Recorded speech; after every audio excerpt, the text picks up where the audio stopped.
ओम शांति।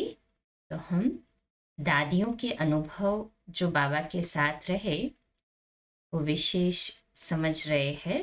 कल जैसे देखा कि दादी गुलजार जी ने कहा कि जो पिकेटिंग करने आते थे वो उनके सगे संबंधियों में से होते थे, और जैसे वो सैर करके आते तो ओम निवास की सीढ़ियों पर वो लेट जाते कि कोई चढ़ ना सके यहाँ से। दादियाँ तो दादी गुलजार जी भी जब ज्ञान में आए तब 9 साल के थे, सब छोटे छोटे बच्चे थे। तो उनको कहते आप जाओ, उनको चॉकलेट देते, कुछ खाने के लिए देते, तो दादियाँ लेती नहीं थी कि बाबा से प्यार इतना था, निश्चय था। तो दादी जी कहते हैं बाबा ने हमें इतना नशा चढ़ा दिया था कि हमारे पांव धरनी पर ही नहीं होते थे। सदा हम समझते थे कि ऊपर आकाश में है। इसके अलावा उस समय साक्षात्कार का भी पाठ बहुत चलता था। स्टार्टिंग में बाबा ने साक्षात्कार का पाठ जो है बहुत जोरों शोरों में रखा था। तो बाबा आकर दृष्टि देता था तो सारा क्लास का क्लास साक्षात्कार में चला जाता था। कोई नाच रहा है, कोई भाग रहा है, कोई कृष्ण को पुकार रहा है। बड़ा विचित्र पाठ चलता था। लोग भी सोचते थे कि अब बच्चे पढ़ाई करते हैं, ध्यान में जाते हैं या खेलते रहते हैं। उन्हें भी कंफ्यूजन हो जाता था। लेकिन हमारा वो जीवन शहजादों से भी बढ़कर था। हम तो यही समझते हैं कि हमें जो पालना मिली वह पालना सारे कल्प में हमारे सिवाय और किसको मिल ही नहीं सकती। सच में जब ये पालना के क्लासेस सुन रहे थे, ऐसा अनुभव कर रहे थे ना जैसे हम भी चैतन्य में वो पालना ले रहे हैं, और बाबा कितने प्यार से निस्वार्थ भाव से पालना दे रहे हैं। फिर दादी जी कहते हैं दादी के नाम से गुलजार दादी जी के नाम से वारंट भी आया था। धीरे धीरे हमारी पढ़ाई शुरू हुई। हंगामे तो होते रहे। हमारे लिए बाबा खुद रोज गीत भी लिखते थे, भाषण भी लिखते थे, और हमारे पास आकर खुद गीत सुनाते भी थे। यह भी एक कमाल थी। लेकिन कराची में ऑफिशियली हमारी पढ़ाई शुरू हुई। पहले बाबा ने नशा भरा और खूब प्यार दिया। उस समय आत्मा का पाठ इतना पक्का था कि हम कभी नहीं भूलते थे। कभी हम बच्चे एकांत में बैठते थे तो एक दूसरे को आत्मा ही देखते थे। बाकी और तो ज्ञान नहीं था ना, उस समय ज्ञान का विस्तार नहीं था, 7 डेज कोर्स चित्र आदि कुछ भी नहीं था। सिर्फ आत्मिक रूप में बैठना और देखना, यही अभ्यास था। जो अंडर एज वाले थे उनके नाम से वारंट आए। जिनके नाम से वारंट आते थे बाबा कहते थे उनको घर जाना ही पड़ेगा। माइनर्स होते थे, वो अपने लिए डिसाइड नहीं कर सकते, उनको गार्डियंस जैसा कहे वैसा करना है, तो उनके नाम से वारंट आते थे कि तुम बाबा के पास नहीं रह सकते, अंडर एज हो तो तुम्हें घर लौटना पड़ेगा। तो बाबा भी कहते थे भाई आप अंडर एज है तो आपको घर जाना पड़ेगा। तो दादी गुलजार जी कहते हैं मेरे नाम से भी आया था। मैं भी 1 साल घर गई थी। 1 साल होने के बाद एक दिन सुबह सुबह जब सब सोए हुए थे, उस समय लौकिक माँ कमरे का कुंडा खोलकर मुझे टांगे में बिठाकर ओम निवास में छोड़कर गई। उसके बाद वह मुझे नहीं ले गई और मैं वहीं रही। उसके बाद में दादी जी वहीं रह गए। जब मैं 8 साल की थी और यज्ञ में भी नहीं आई थी, तब से ही मेरा साक्षात्कार का पाठ शुरू हो गया था। ना बाबा ने, दादी जी कितने छोटे 8 साल के थे तभी से दादी जी का साक्षात्कार का पाठ तो शुरू ही कर दिया था। सोच सकते हैं भगवान का इतना भाग्यशाली रथ। 69 से लेके दादी जी ही बाबा के रथ रही ना। कितनी श्रेष्ठ आत्मा और कितना श्रेष्ठ पाठ। बचपन से ही कूट कूट कर ज्ञान के संस्कार भरे हुए, और उतनी ही निर्माण, उतनी ही नम्रचित, उतनी ही ममता की मूर्त। कराची में बाबा मेरी लौकिक माँ ऑलराउंडर दादी की मामी के घर में सत्संग में आए थे। उस समय माता जी मुझे भी लेकर गई थी। उस सत्संग में बैठे बैठे मैं ट्रांस में चली गई थी। उस समय सूक्ष्म लोक आदि का नाम भी नहीं था। केवल आत्मा का ही ज्ञान था। सूक्ष्म लोक क्या, ये भी नॉलेज नहीं थी। जिसको भी साक्षात्कार होते थे वे स्वर्ग के ही होते थे।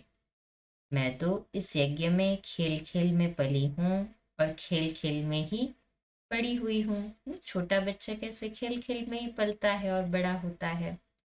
दादी जी ऐसी चैतन्य मिसाल है कि यज्ञ में बचपन की 9 साल की उम्र में आए और खेल खेल में पले और बड़े। पहले तो ध्यान दीदार बहुत होते थे। अच्छा, फिर बाबा विदेशी बच्चों को आदि समय से ही याद करते थे। उस समय तो हालांकि देखा जाए तो विदेश की सेवाएं भी नहीं शुरू हुई थी, फिर भी बाबा मुरलियों में वो वाक्य कहते थे, महावाक्य होते थे। सबको लगता था बाबा विदेशी बच्चों का कैसे नाम ले रहा है, पर बाबा तो बेहद में, हाँ, काफी समय का। अभी की जो मुरलिया है अभी हम सोचते हैं कि ये तो है, कॉमन है, विदेश में तो ये सेवाएं होती है, परंतु उस समय जहाँ बीज भी नहीं था और वो महावाक्य बाबा के उच्चारण होना, बाबा कितना दूरदृष्टा होकर मुरली सुनाते थे ना। वैसे ही दादी रतन मोहिनी जी, ब्रह्मा कुमारी दादी रतन मोहिनी जी कहती है कि हम बहनें तो बाबा के साथ ऐसे बैठते थे जैसे छोटे बच्चे माँ बाप के साथ बैठते हैं। बाबा के साथ चिट चैट भी करते थे। कहाँ भी चलो बाबा के हाथ में हाथ देकर चलो, कहाँ भी बैठो बाबा के साथ बैठो, बाबा के साथ बोलते जाओ, देखते जाओ और चलते जाओ, क्योंकि बाबा के लिए हम लोगों की सदा ऊंची भावनाएं थी। हमें सदा स्मृति रहती थी कि हम भगवान के साथ है। वही पालना का हम भी अनुभव करें और ये स्मृति रखे, मैं भी भगवान के साथ हूँ। बाबा में भगवान की एक्टिविटी देखते थे ना सभी। हमारे मन में सदा यह भावना बनी रहती थी कि भगवान के साथ चलते हैं, बैठते हैं, बातें करते हैं। हम बाबा को कभी साधारण रूप में नहीं देखते थे। जब बाबा क्लास के बाद चैम्बर में बैठते थे तो हम सब उनके सामने बैठते थे। भले ही बाबा उस समय रमणीकता से बात करेंगे, परंतु हमारे अंदर भावना होती थी कि देखो भगवान कितनी रमणीकता से बातें कर रहे हैं। इस रीति हम बाबा को देखते और सुनते थे। साकार बाबा का हर बोल हम भगवान का महावाक्य समझकर ही स्वीकार करते थे। बाबा के हर बोल और क्रिया के प्रति हम आपस में रूह करते थे कि देखो भगवान साकार में कैसे कर्म कर रहा है और बोल रहा है। तो ये भी एक बाबा को याद करने की, शिव बाबा को याद करने की युक्ति रही ना। उनके बोल में क्या क्या राज समाया हुआ है यह भी हम निकालते थे। ब्रह्मा बाबा की चलन से हमें भगवान के चरित्र का अनुभव होता था।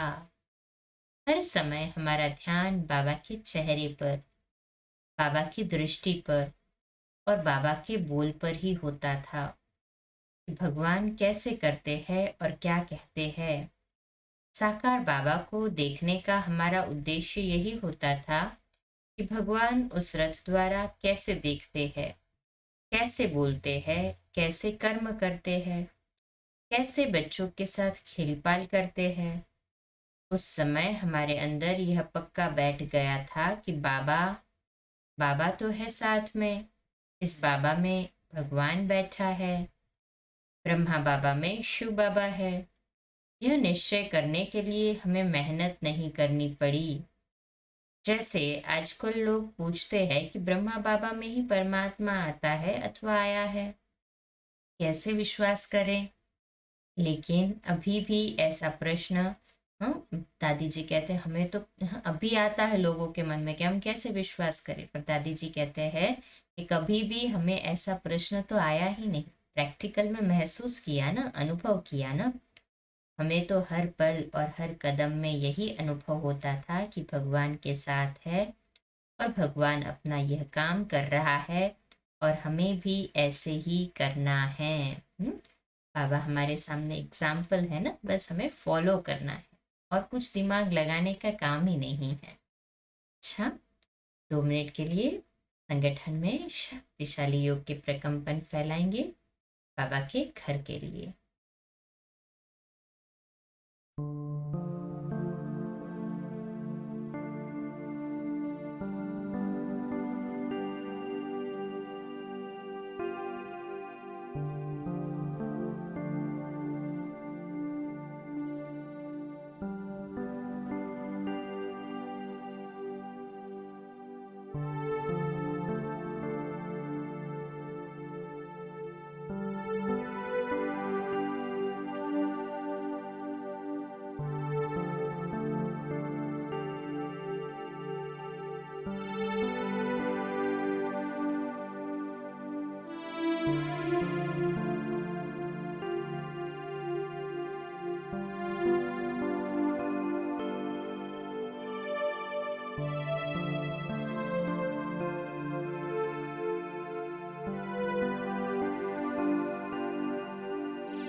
अच्छा, कल सुबह लाइव अमृत वेला मेडिटेशन के लिए मिलेंगे 3:30 से 4:30 और 4:30 से 5 प्यारे मीठे बाबा की मधुर मुरली के लिए, और रात्रि क्लास रोज की तरह 8:45 बजे। ओम शांति, शुभ रात्रि।